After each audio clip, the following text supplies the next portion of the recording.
Alors Eric, je voudrais qu'on parle ensemble de l'abandon. On a entendu dans les médias que tu avais abandonné, je trouvais le mot un peu violent, un peu dur. D'ailleurs, tu n'as pas abandonné la course ni l'aventure, tu as simplement abandonné ce qu'on pourrait appeler la compétition. Alors est-ce que l'abandon ne demande pas aussi un certain courage? Est-ce qu'il n'y a pas une noblesse dans l'abandon? Et puis est-ce qu'on ne peut pas relier aussi cette notion d'abandon avec le fait de s'abandonner à la vie, de s'abandonner à l'émotion, de s'abandonner à l'aventure? Et oui, écoute, j'ai abandonné, tu vois, voilà l'exemple. L'émotion est encore...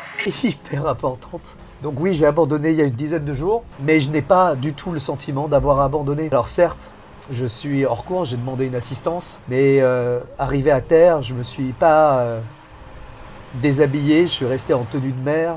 Et j'ai fait en sorte de réparer mon bateau le plus vite possible pour reprendre la course et surtout ne pas abandonner. Et s'abandonner, eh ben, c'est sûr que sur le bateau, on ne peut pas s'abandonner. Et c'est pas du tout l'endroit pour s'abandonner. Après, s'abandonner à sa déception, à sa tristesse, complètement. S'abandonner à la contemplation, c'est la chose qui m'aide en fait pour me sentir bien sur le bateau.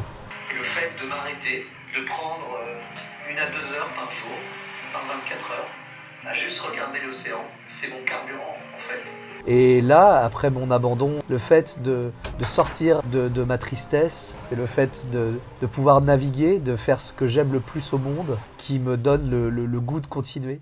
Ouais, ce qui est dingue dans ce que tu dis, c'est qu'on voit l'articulation des deux idées. C'est qu'en fait, d'un côté, c'est dur d'abandonner, mais on entend en même temps que quand tu t'abandonnes à la contemplation, on comprend que cet abandon-là, il permet l'autre en fait.